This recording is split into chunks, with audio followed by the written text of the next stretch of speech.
Well, we'll go ahead and get started. First, I just want to welcome everybody in 340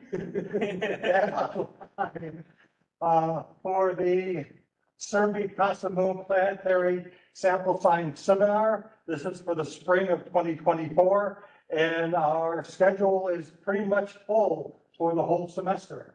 I just wanted to call out CASA Moon for sponsoring this, in addition to CERB, the Institute of Meteoritics, the Sustainable Space Research Grand Challenge at the University of New Mexico, the Department of Earth and Planetary Sciences, and the Lunar and Planetary Institute. And in particular, I just wanted to call out both Beth Ha, who's our coordinator for CASA Moon here and coordinating this series, and Ricky Guest, who's from CERB Central and who's organized all the guts of carrying out this teleconference, so it's a hybrid meeting. As I mentioned, it's a hybrid meeting consisting of both a live component that's in Northrop 340 and the virtual component that reaches out to all of you online. The virtual link, as you can see, can be reached at these two links. And the presentations, if you're unable to make it to any of these but have interest in the presentations, will be recorded with the permission of the speaker and accessible through the CASA Moon website and the CERB website. Next slide, please. Oh, you can do it. Just click on the point that way. Oh, okay, great. What I'm going to talk about today is the ANGSA mission or initiative, which stands for the Apollo Next Generation Sample Analysis. And this is really our first step forward to Artemis Sample Return. And even though I'm giving this talk, there are so many people that I have listed here that have been contributors to the ANGSA initiative. And as you can see on this long list, there's also, and the ANGSA science team, that includes everybody else who I may have forgotten or couldn't fit into this list of contributors. Is it denying you now? There we go. Went back up, so. Yeah. Let me just give you an overview of ANGSA. The ANGSA initiative was initially promoted and designed to function as a low-cost sample return mission. I had very early on, when I was chair of CAPTEM, identified a number of samples from the Apollo program that were never opened and thought, seeing we weren't going back to the moon, perhaps this would be a good place to start to enrich the sample community. And as a mission, what I tried to do, and a number of us tried to do, was incorporate and integrate orbital data, boots on the ground observations, curation and preliminary examination at the Johnson Space Center, and also sample analysis. In addition to moving forward in terms of linking this to Artemis, it also looks backward in terms of really fulfilling some of the science goals from the Apollo program. For example, there are two goals prior to the landing on the lunar surface in the Taurus Littoral Valley that were a very high priority. One was to core this landslide deposit that flowed out into the Taurus Littoral Valley from the South Massif. And that was completed. The samples were collected but never studied. The second really high priority science that was never really fully realized was the Lee-Lincoln scarp essentially passed under this landslide deposit. And the concept was that perhaps there was some degassing of the moon through this scarp, and those gases were trapped within this, underneath and within this landslide deposit, and therefore, sampling this deposit may also allow sampling of indigenous lunar gases, and which we've done on this mission. Also, we are examining these new samples within the context of 50 years of post-Apollo science, and also using new curation and analytical tools to look at these particular samples. And then finally, and probably just as important as all of these, is this provides a valuable link between those individuals, scientists, astronauts, engineers who were engaged in the Apollo program in the late 60s, early 70s, and linking it to the next generation, the Artemis generation of lunar explorers. The next chart, great, thanks. Just illustrates some of the special collected samples and curated lunar samples that were essentially the focus of the ANGSA initiative. This included unopened vacuum seal Apollo sample containers. In this case, a core sample vacuum container, which is illustrated in the diagram to your left. That was essentially a core that was collected at the lower part of a double dry tube, was placed into this core sample vacuum container, and that's 73001. And there was one used during Apollo 17, one used during Apollo 16, and neither of them have been opened until the ANGSA initiative. The upper part of that dry tube from Station 3, 73002, which is shown in the middle diagram shown there, the middle two figures, essentially represents another sample that we analyzed. And so we have a continuous core from 73001, 73002, which represents a core that had penetrated this landslide deposit.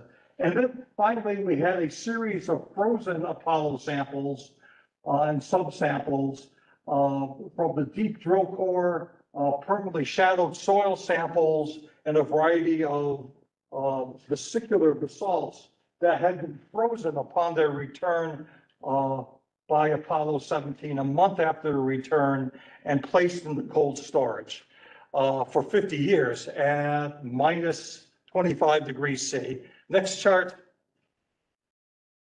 As I mentioned, this was organized as a sample return mission. 9 research teams were selected, as you can see from the upper left-hand part of that diagram. And these were selected by NASA via peer review. And NASA then put this under a large umbrella that we represented.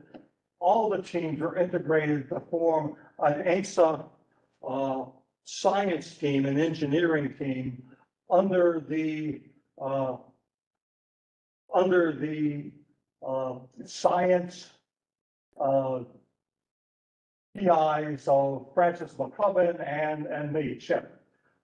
In addition to these teams that were selected, there were a variety of other team members from a wide range of other institutions. In total, there were approximately, there was at least 90, perhaps more individuals involved in this program. Next chart. Let's focus upon orbital information that's tied to these samples. The Taurus Littoral Valley was Apollo 17. Oops.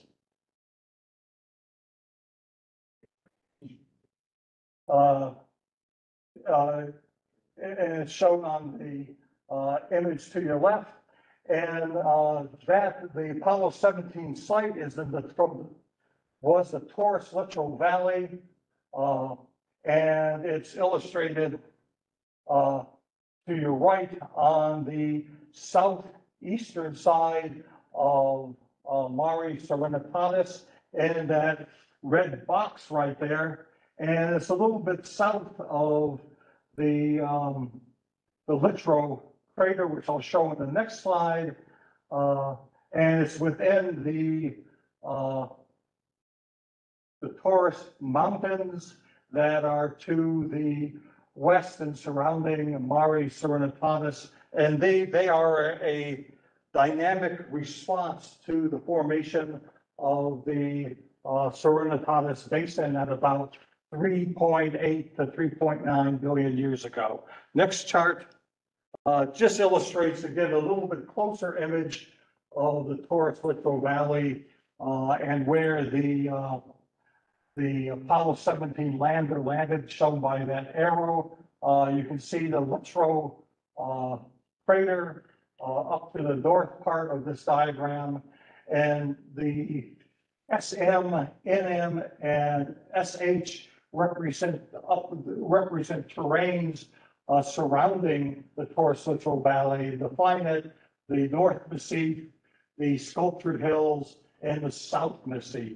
Next chart just is from another number of images, orbital from the images from the Lunar Reconnaissance Orbiter and the Lunar Reconnaissance Orbiter camera. And this shows the Taurus Littoral Valley from two perspectives. One in which the image to your left has the South Massif showing that broad shadow, forming that broad shadow into the valley.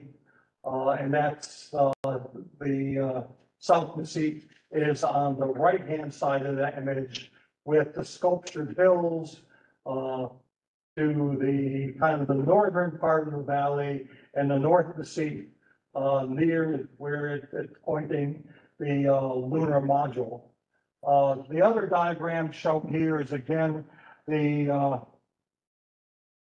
South Massif is located again in the upper left-hand corner, with the Sculpture Hills and the North Massif is shown in the bottom.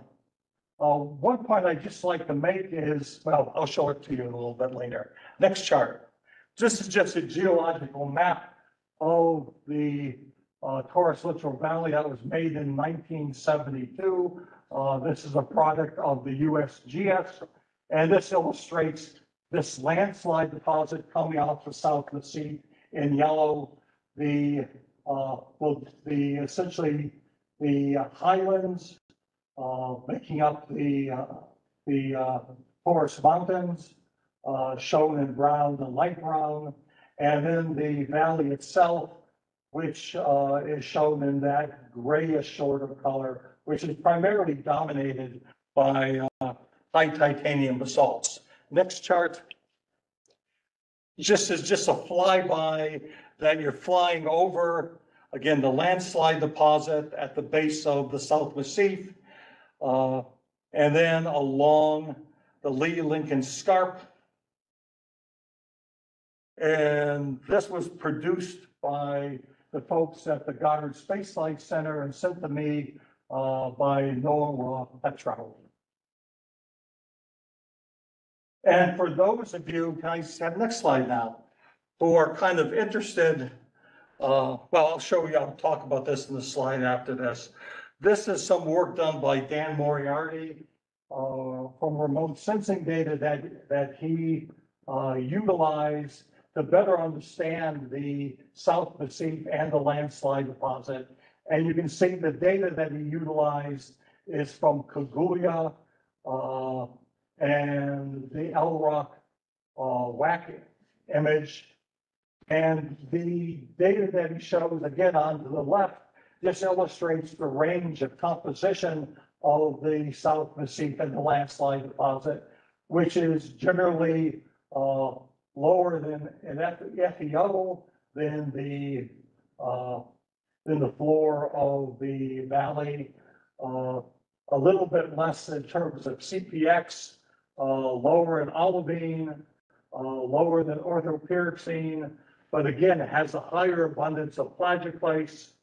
The plagioclase, the pyroxene ratio between orthopyroxene and CPX is illustrated there on the bottom left, and the PiO2 abundance, as you can see, is primarily extremely high in the valley, the Taurus floor of the valley, And this essentially represents, again, the very high titanium basalts, which again range up to 10, between 9 and 11 weight percent TiO2. Also, what Dan did is he did some close-up imaging and analyses of the South Massif, the upper part of the South Massif.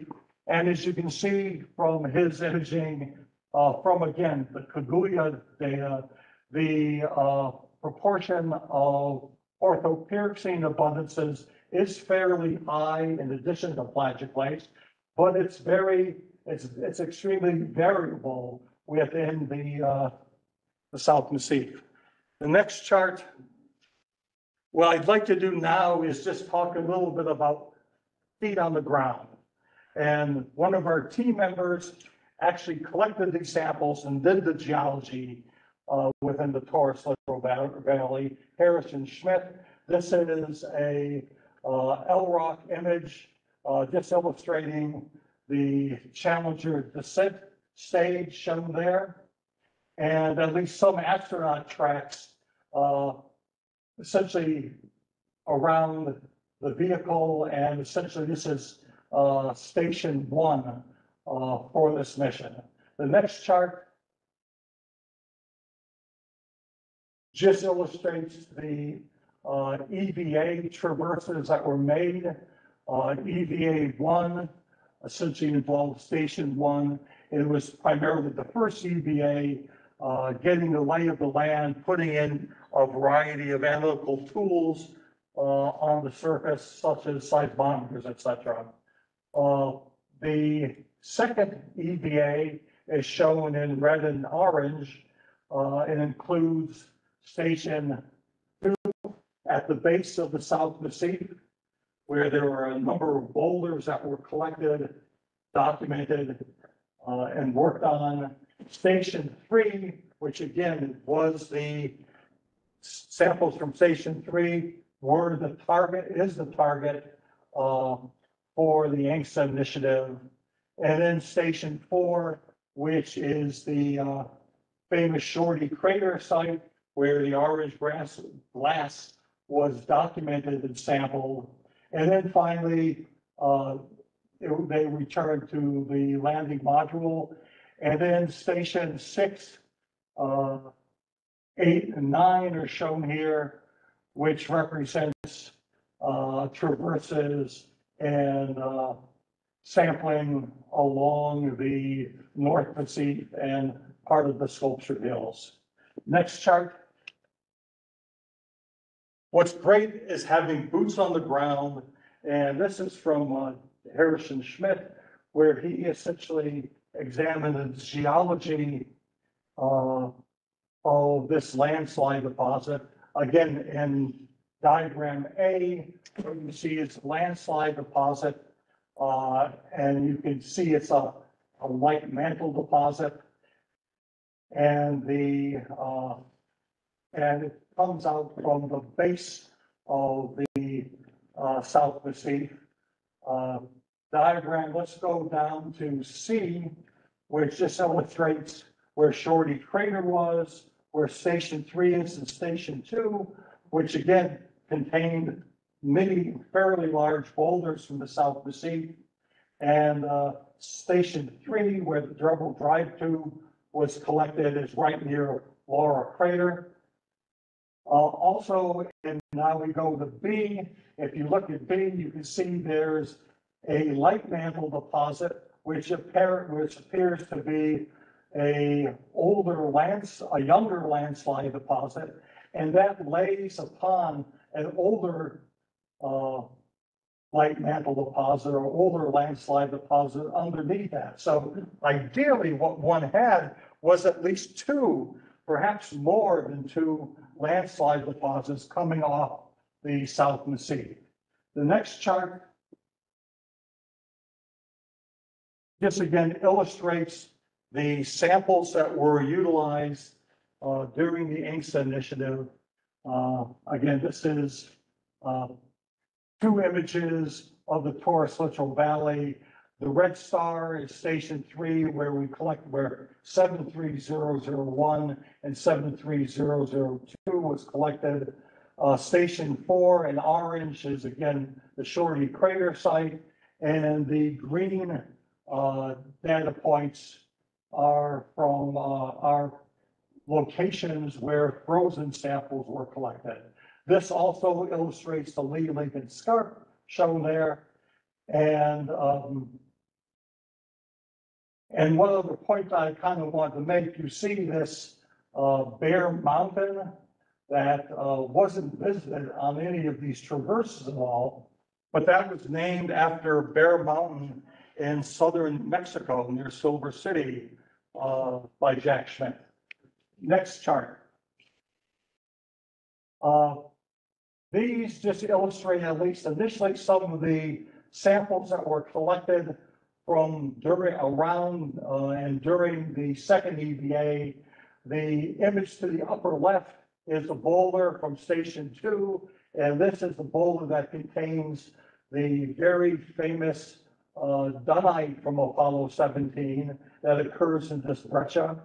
The lower left-hand diagram is from Shorty Crater, and you can see the orange glass that was the orange soil, which turns out to be a 3.8 billion year-old fire fountaining event. And then the video, click next. It's just an illustration. Two astronauts, that's in bag 522. At Station 3. And you can see the North Sea and Sculpture Hills in the background. And the samples we worked on were being collected. Copy that, Jack. Okay, I think I got it. Bob. Okay. And the voice you hear in the background at times is Jack, when you get done with this trench, you might hit one or two of those blocks there, but then we'd, since we're really trying to cut the station down to a minimum, after that you'd probably better get to the pan. Jack is printing some material and giving a trench and collecting samples within a Bob, what do you think? Can I read a gravimeter? Yep, if it's on flashing, the light's out. Yep, it should be just done. 670-049-701. 670-049-701. Okay, I copy that.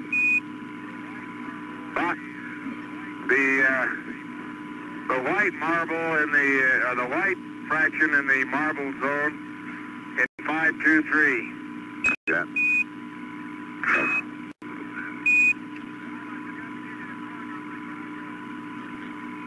Copy that. Bob, I forgot to give you the core numbers, but I will. Okay.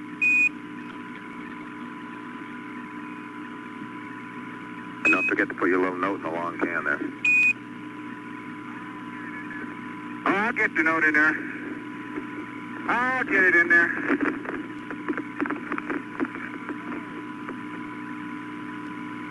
Nobody will ever know.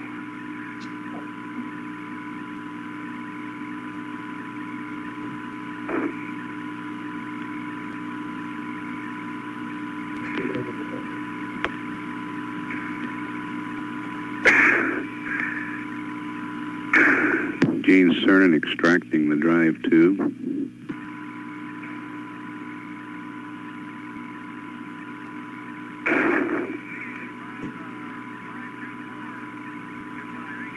Okay, Bob, 524 is what I think is a blue-gray rock.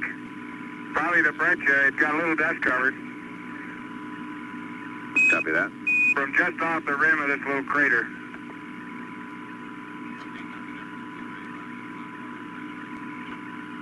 Okay, copy that. It's a blue-gray rock. It's not part of the trench, right? You're finished with the trench?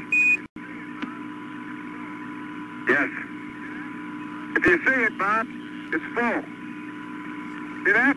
Roger, we see a long thing in your hand there, Gene.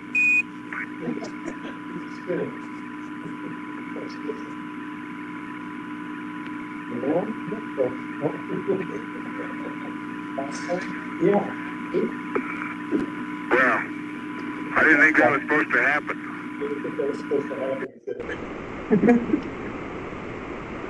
And what we noticed on the double drive tube is part of the double drive tube was missing sample.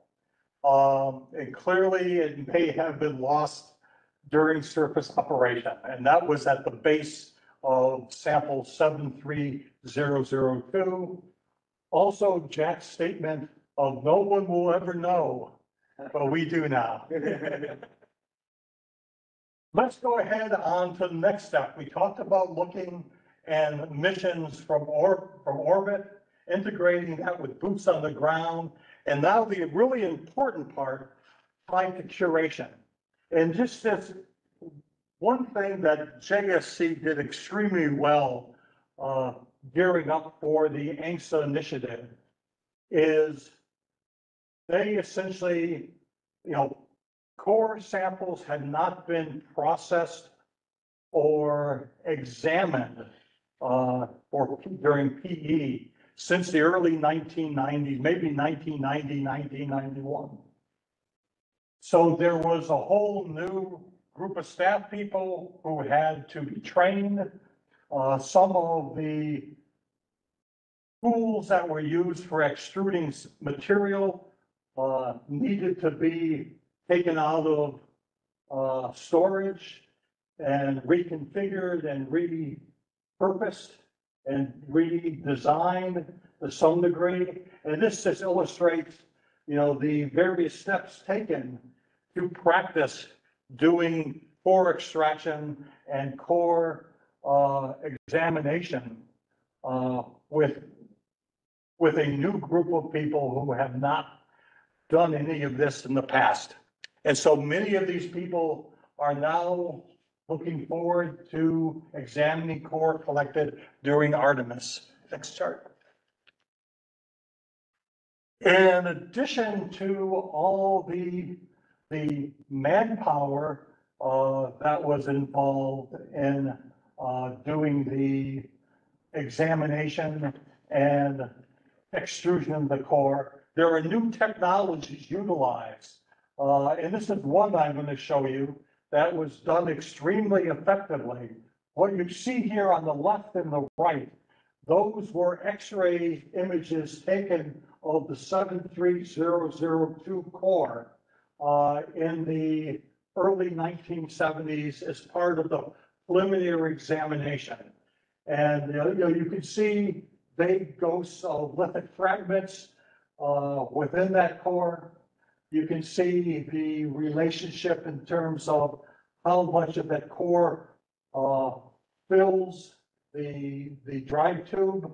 But let's take a look at, if we click this again, just what XCT imaging does for you and better understanding and reconstructing the core stratigraphy. And also not only doing that, but also providing a better view of the core so one can define a better core dissection strategy. Look at those beautiful images. I mean, that's just fantastic. Next chart just illustrates the work that was done in Building 31 by the NASA folks, essentially dissecting this core. And again, I was waiting outside like a father waiting for the delivery of their child. And the group, you can see in the lower left-hand corner, just did an incredible job extruding that core over, I think the extrusion itself process probably was just about a full day's work, with the day before that just preparing for doing the extrusion, in addition to all of the training that happened before that. Next chart just illustrates how the dissections were done. First, the core, the outer part of the core was de-rimed. Essentially, the very outer section of the core was essentially cleaned off to eliminate potential contamination with its contact with the drive tube. Following that, pass 1, you can see that's a horizontal pass. Pass 2 were essentially samples that were sampled in 0.5 centimeter segments along the full length of the core, and each of the 0.5 centimeter segments were sieved into greater than 1 millimeter and less than 1 millimeter size fractions. And that was done on pass 1, pass 2, and pass 3. The sampling was the same in terms of sampling every essentially down core 0.5 centimeter segments, but that wasn't sieved at all. And then finally, the lowest section that you see, TS, that was used for continuous thin sections. Next chart.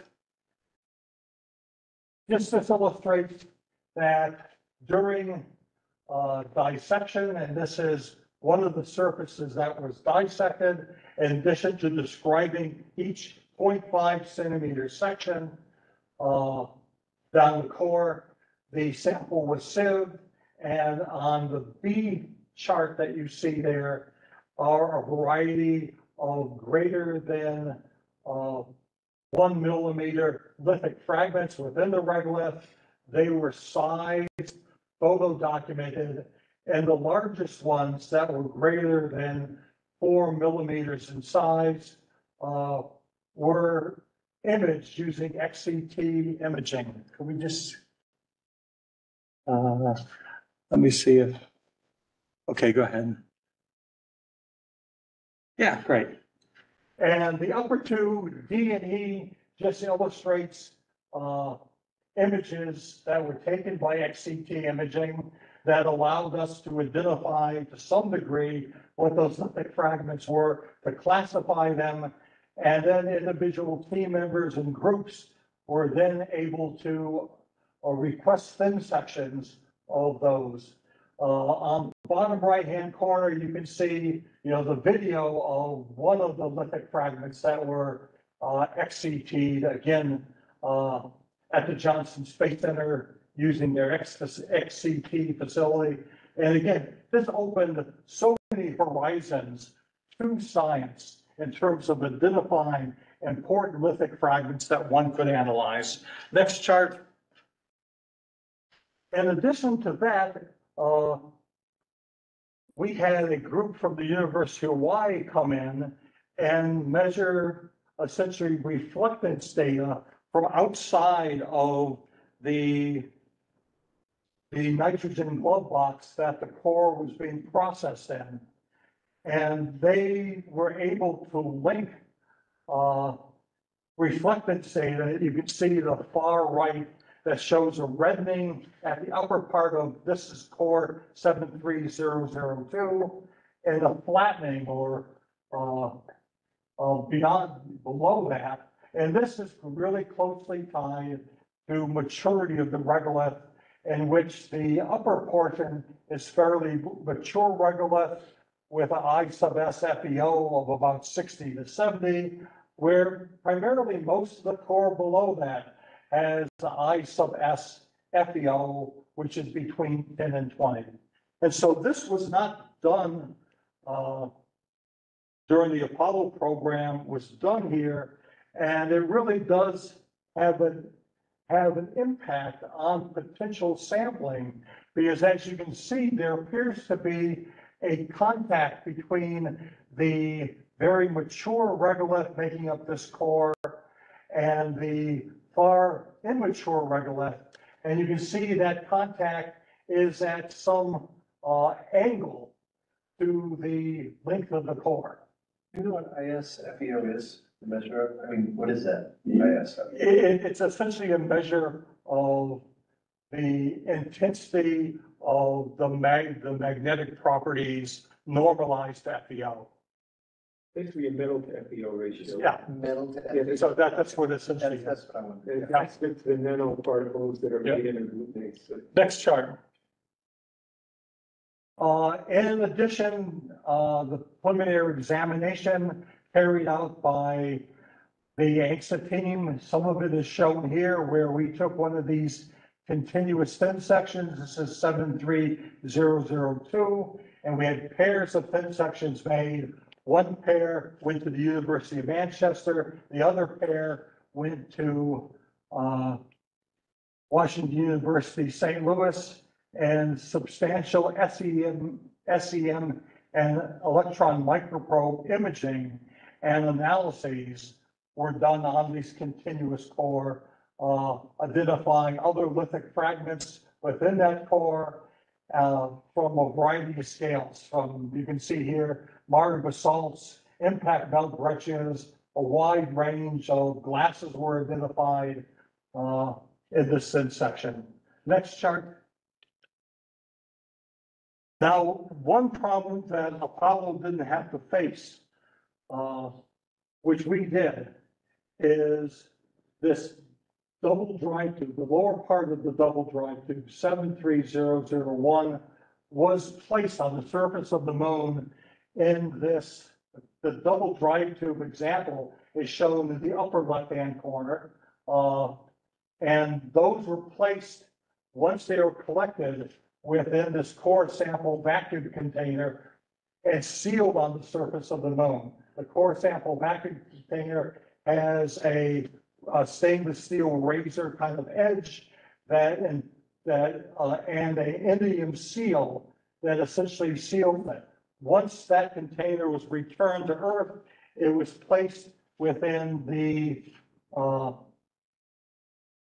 vacuum container, outer vacuum container that you see to your right, and sealed and remained sealed for 50 years within a nitrogen glove box. Next chart. And as I mentioned earlier, there were only 2 of these collected at 16 and 17, and during the Apollo program, there was no development of technology to open these. However, there were smaller containers, special environmental sample containers, gas sample analysis containers, and those were analyzed, those were pierced and analyzed. And the tool that was used for piercing and analysis is illustrated to the left. There's a person in the middle diagram placing one of the gas containers, smaller gas containers, in that instrument. And to the right is just the gas analysis team that was operating to collect analyses of these really, really small containers. But again, I just want to emphasize, during the Apollo program, the core sample vacuum containers, the larger containers, were never opened. Next chart. So that was our goal.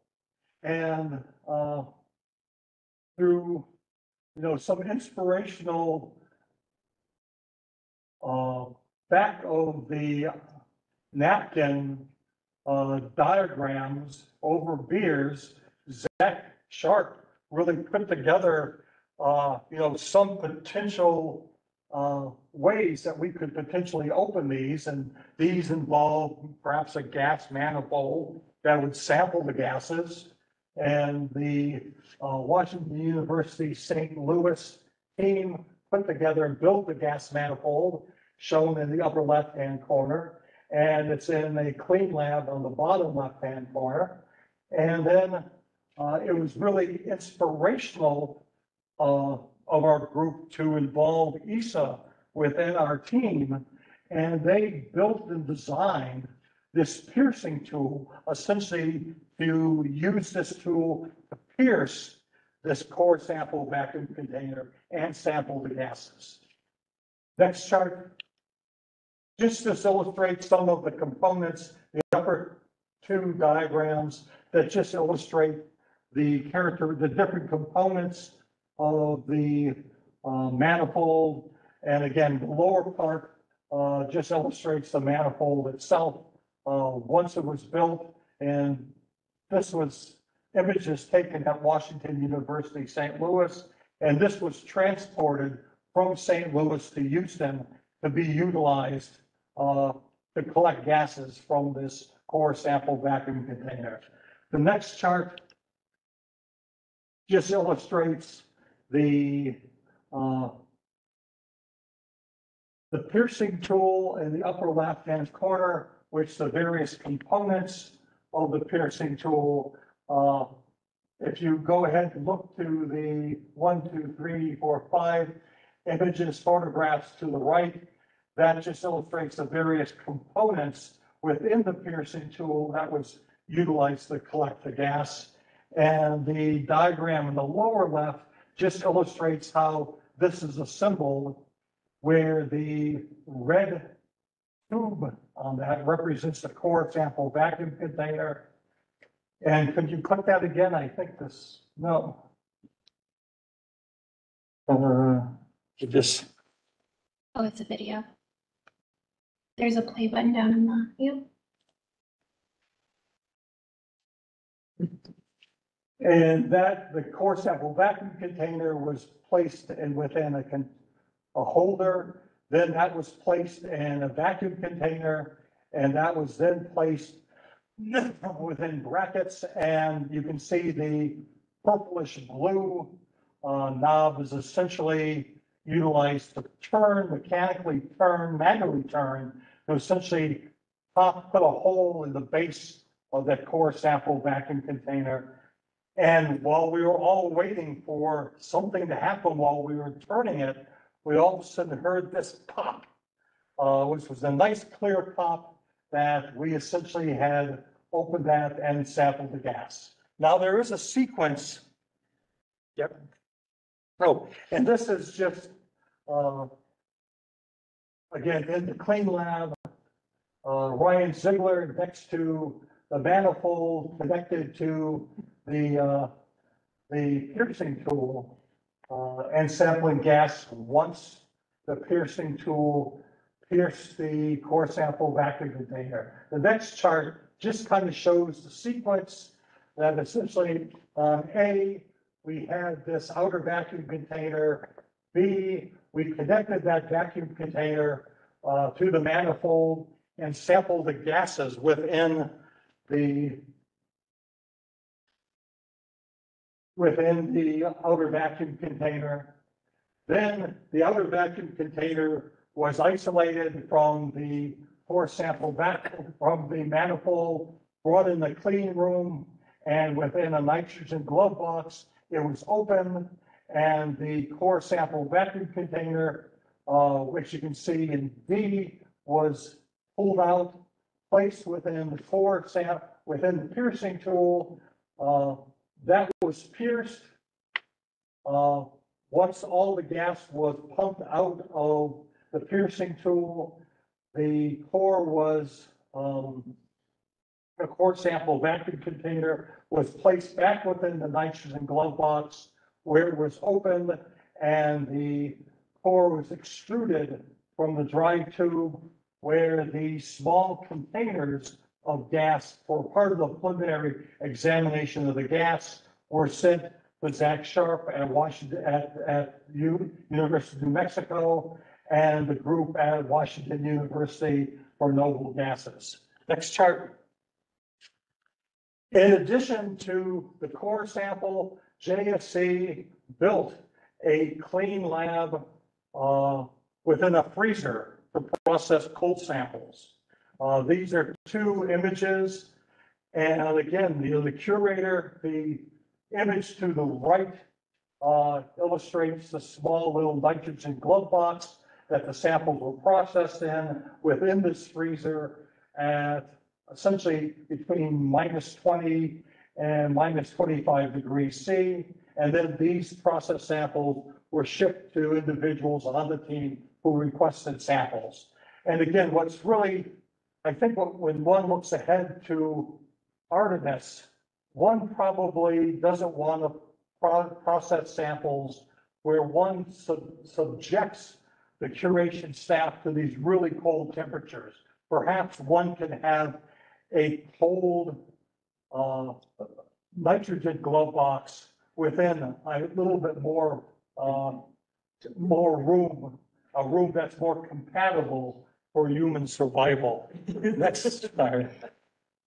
Okay, let's go ahead to at least some of the science that we derived from this. And this is just some initial science.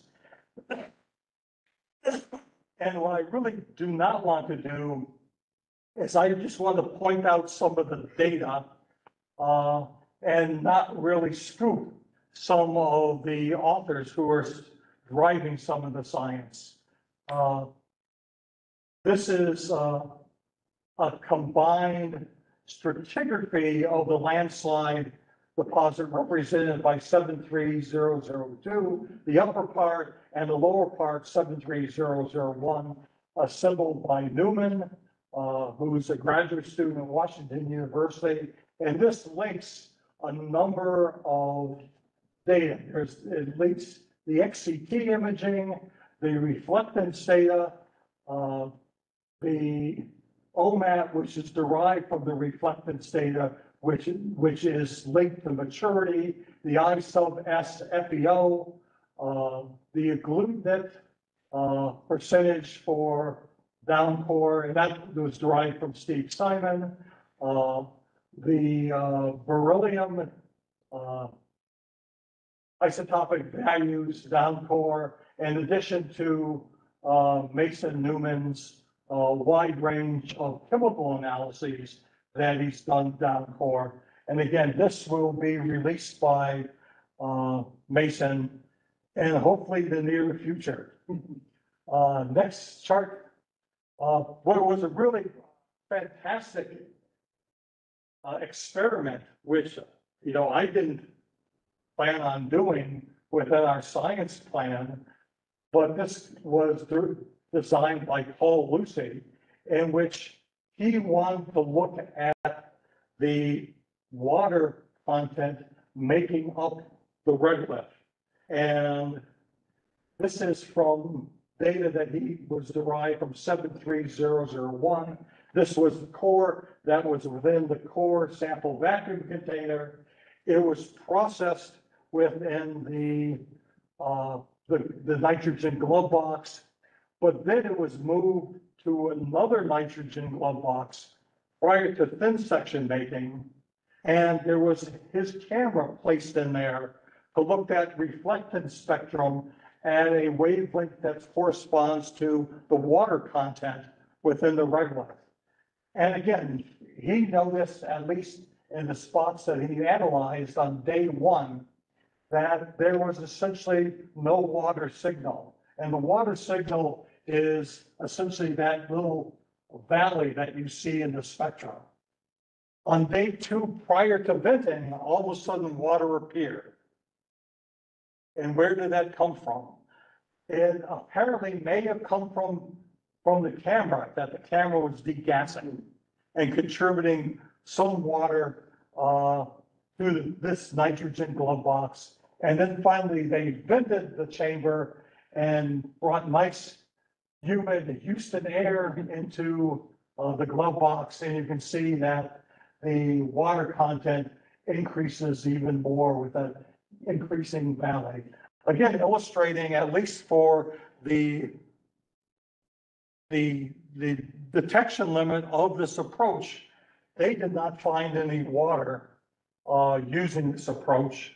And again, this is on the order of 100 to 200 parts per million. And that even the smallest potential source of contamination of water can have an effect on the sample. Next chart.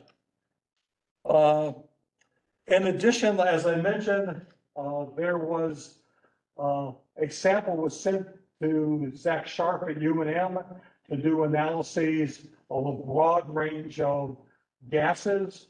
And also a sample was sent of this gas to Washington University, St. Louis, to look at rare gases.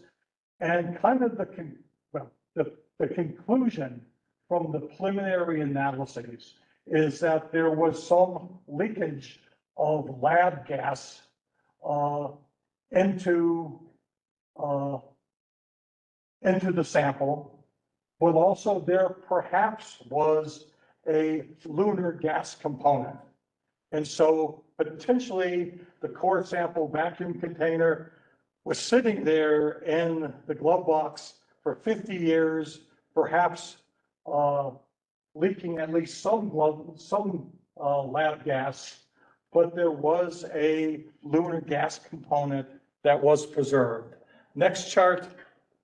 This is some work that Steve Simon did that just illustrates, and this was recently published, so you can get your hands on this, and JGR planets, and this illustrates within the in 73002, there is a wide range of lithologies present in the less than 1 millimeter size fraction. As you can see from the orange in the diagram to your left, there is substantial agglutinates at the very top, and that decreases substantially down to the base. And if you pull out and only look at the hyaline lithologies, he did find substantial hyaline lithologies ranging from predominantly troclolytic anorthosites and northosites, ferrin anorthosites, and he found, as others have found, really fairly exotic lithologies that have not been identified in other rock suites. Next chart just illustrates one of those rock types. Chris Yin identified some really unique lithologies in one of the greater than 4 millimeter size fraction to the far left. Steve Simon identified a similar lithology, but a bit different, shown in the middle two diagrams. And again, both lithologies tend to have very magnesium-rich olivines surrounded by an olivine plagioclase into cumulus region, in some cases with minor amounts of pyroxene. If one plots that, what is it? It has a very basaltic sort of texture, but if one plots this within this famous magnesium number TiO2 diagram, it plots far, far away from any of the rocks from the Mare basalts. And it's suggested by several people that maybe this represents melts representing the magnesium suite. Next chart just illustrates another rock type that contains what looks like a breccia in the XCT image, but really is a high titanium melt with megacrests in them. The next chart are xenoliths in them. So let's go on to some of the lessons learned. And there's a paper that just came out, or is in review, excuse me, by Shearer et al. And essentially this is most of the ANGSA team that identifies over 40 lessons learned from the ANGSA initiative that's applicable to Artemis. And there's several of them listed here. And again, the first one shown here is diversity, and a wide range of concepts for diversity is critical to a well-functioning science team. It's also critical to preserve and conserve samples for future generations. Essentially, ANGSA profited from this policy that was established in the 1970s. Next chart. There should be early training, cross-training of the curation staff to essentially streamline the processing of these samples and getting them out to the community. And just the one below that in the middle, it's just mind-boggling to me is that when Apollo 11 returned to Earth on July 24th, 1969, the Apollo 11 Lunar Science Conference took place only months later to discuss their results from the first set of samples that they received. So this happened just so quickly that, this is isotopic data, a wide range of data. And then finally, shown here, witness plates are important, and we utilize them for ANGSA. Next chart. And then also early definition of mission goals really should influence, from the science perspective, what's required in sample collection and sample curation. I'm going to end with that and go ahead and this. And again, mention that this is a seminar that takes place every Wednesday at this time. Next week, it's Lars Borg from Lawrence Livermore National Labs, who will talk about the age of the moon. And at least in 3:40, because I feel bad about this seminar ending around noontime, I will have lunch for everybody in the room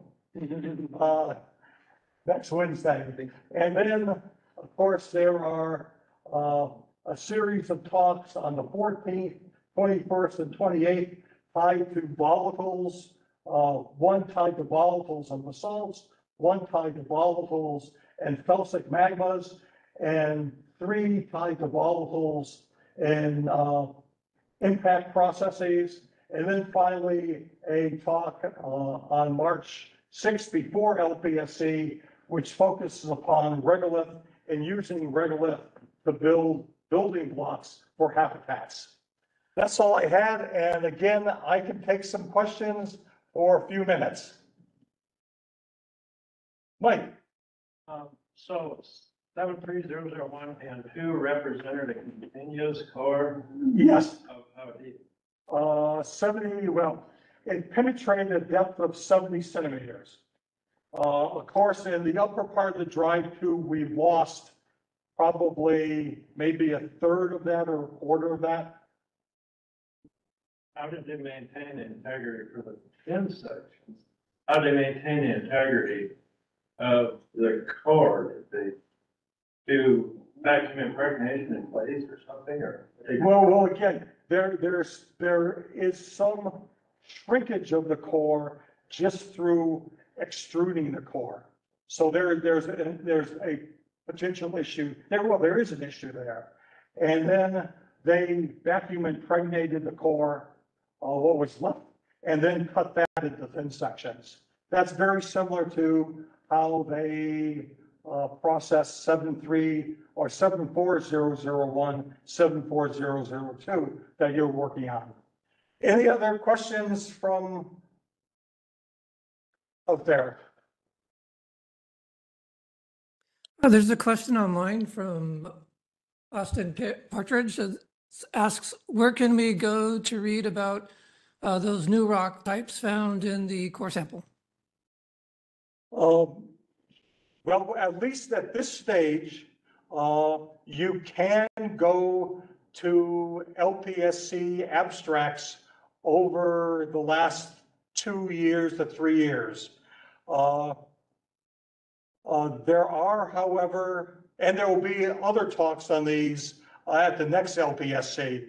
We're trying, the whole team is trying really hard to make sure they get manuscripts into JGR Planets and into Science. And we have a deadline for papers for JGR Planets. That's at the end of February. And the Science manuscripts hopefully will be going in February also. So please bear with us, but go look at abstracts initially, and they will be available in papers within this year. Oh, also, you can also go to the ANGSA website, which is being hosted by the LPI, which there is some information there with regards to individual samples. Any other questions out there? Nothing online. Okay. Well, great. I want to thank you all again for joining us on this first lecture on lunar sample science or planetary sample science. And hopefully you'll join us next week when we have Lars Borg from Lawrence Livermore National Labs. And it's going to be a fantastic talk talking about the age of the moon. Thank you all again.